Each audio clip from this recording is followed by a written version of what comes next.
Hey, how's it going, guys? In this video, I'm going to be reacting to Geography Now, Canada. Here at Geography Now, we got over 40 people that emailed us to help out with this episode from Canada, so without further ado, here comes the Canada episode. It's time to learn geography now! Hey Geography peeps, I'm your host Barbie. A lot of people sometimes have trouble distinguishing between Americans from the US and Canadians. Here's a little analogy. Americans are kind of like teenage boys. They're opinionated, energetic, and confident, whereas Canadians are kind of like teenage girls. They'll be polite to you to your face, but then they'll talk crap behind your back. That being said, let's see if we can dissect the flag. This video was from almost a decade ago, so...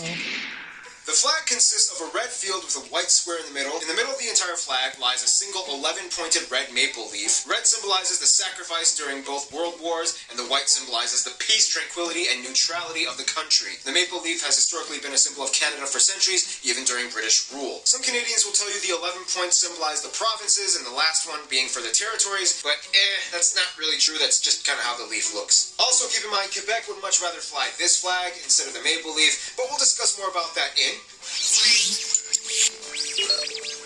Alright, so Canada is huge. It's the second largest country in the world, so it's pretty safe to say that you can bet that there's going to be a lot of interesting things when it comes to administrative divisions. First of all, Canada is located on the North American continent, right above the United States, bordered by 3 oceans, the Atlantic, the Arctic, and the Pacific on all 3 sides. The country stretches over 6 time zones and is divided into 10 provinces. Yes, people, Newfoundland and Labrador are together one province, and 3 territories in the north, the capital of Ottawa being in the province of Ontario. Now let's have some fun. Now, the thing is, Canada's domain is lavished with sovereignty, enigma, and semi-autonomous wonder. First of all, let's talk about the border. At over 8,800 kilometers or 5,500 miles, with thousands of markers along the way, Canada and the US have the world's longest border between any 2 countries. Things are a little tame on the east coast, except for that one island they have a dispute with Denmark over, and that one other island within kayaking distance that France refuses to let go of, until you get to the Quebec-Vermont border, and things get a little messed up when you reach Derby Line and Stansted. Since the town was built before modern-day borders were properly established, the town has a variety of houses, businesses, and buildings that lie directly on the border. Haskell Free Library even marks the border in its reading rooms and has an entrance for people on the US side and the Canada side. People of each country must enter on their side, and if they exit on the opposite country, they must stay on the sidewalk and report to the customs office. Failure to do so and stepping on the road can result in arrest. And this delightfully accidental slab of confusion known as the Northwest Angle that belongs to Minnesota, mostly owned by the Ojibwe tribe, situated on the Lake of the Woods, where you can find the reassuringly perfect getaway spots, Massacre Island, and Little Massacre Island. The rest of the border tries as best as it can to cut straight. What a weird way to name an island. Zigzags a little bit, and 4 airports have runways that either straddle or are exactly parallel to the border. Somewhere around 80% of Canadians live within 100 miles or 160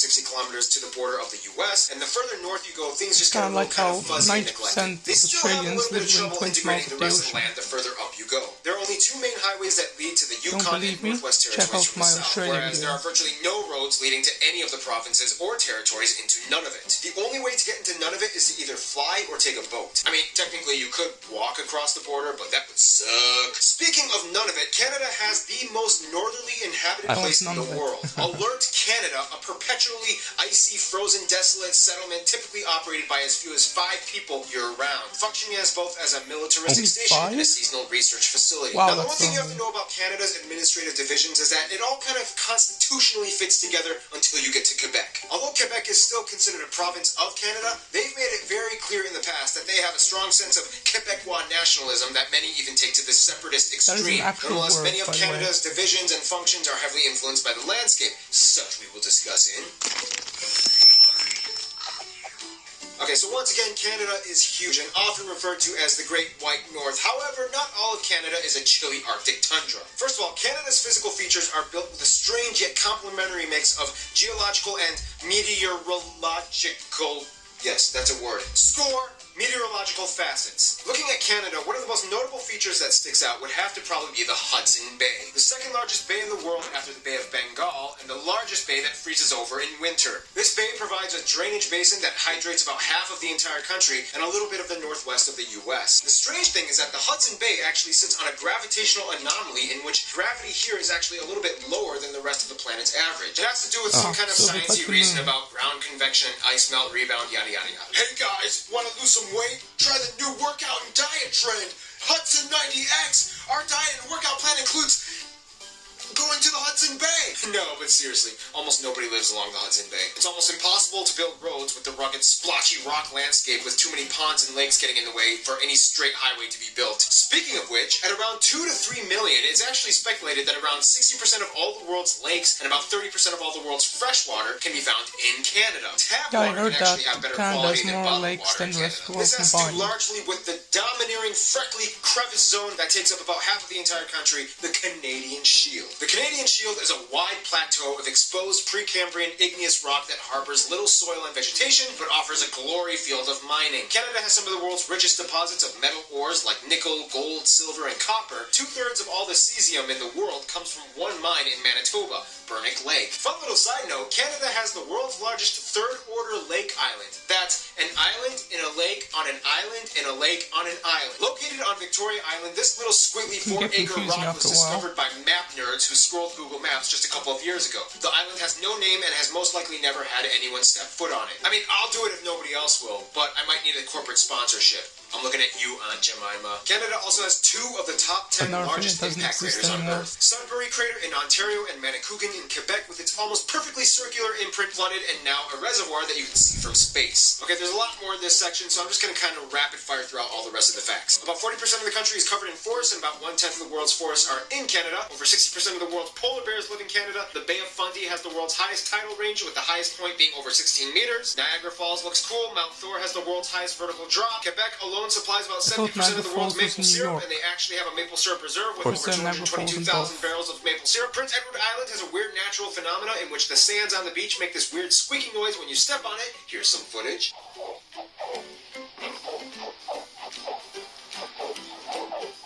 The largest inland lakes, besides the ones shared with the U.S. on the Great Lakes, are the Great Bear and Great Slave Lakes, named after the Slavey people. No, I'm not talking about slaves, I'm talking about the Slavey people. There's a difference. One we'll discuss in...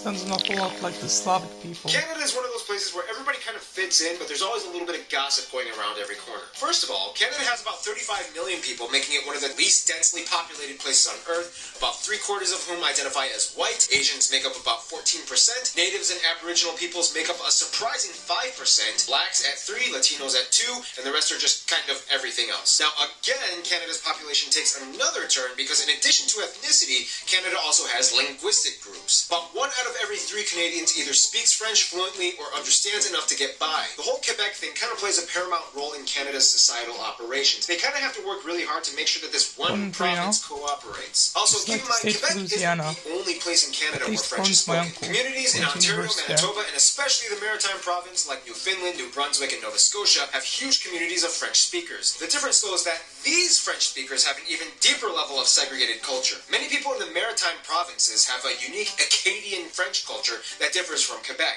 Fun side note, the Cajun people of the U.S. in Louisiana are generally descended from the Acadian people that were expelled and deported from these provinces by the British in the 1700s. Back then, the Louisiana Purchase didn't happen yet, so all of this area was still French. Yada yada yada, they came over and invented gumbo. So that's why Cajuns speak French, America, because Canada! Nonetheless, about 1 out of every 5 Canadians was born outside of Canada, making Canada pretty diverse, especially by U.S. entertainment quota standards. Alright, toss in a black guy, an Asian girl, and why not throw in one of those Indian guys? Those people are trending these days, but make sure the lead is a handsome, attractive, rugged white guy. And this is where I want to make a geography now spotlight. Canada has a somewhat shrouded community of under-highlighted individuals that typically go unnoticed, even by Canadians. Sure, we can talk about Toronto, Vancouver, heck, even Calgary has some chips on the table, but nobody really gives these guys a chance. So Yukon, Northwest, none of it, I'm putting you guys on display. Altogether, the population of all 3 of these territories is only about 110,000 people, making it the most sparsely populated area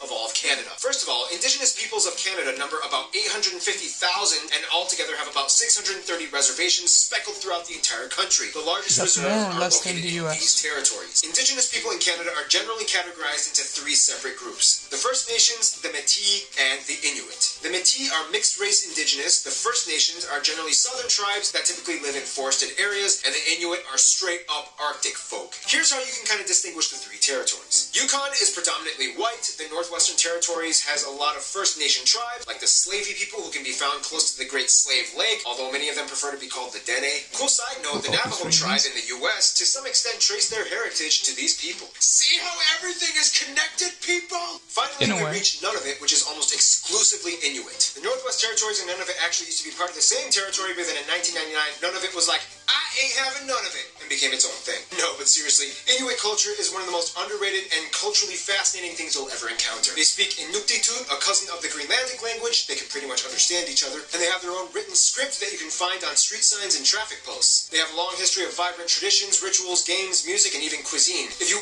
ever come here, make sure you try some whale blubber and watch a throat game song, which looks like this. What a great way to make friends. Which takes us to... Here's a beauty secret. Really great products don't have to cost a fortune anymore. Beauty Pie makes a... Canada is friends with everyone. The end.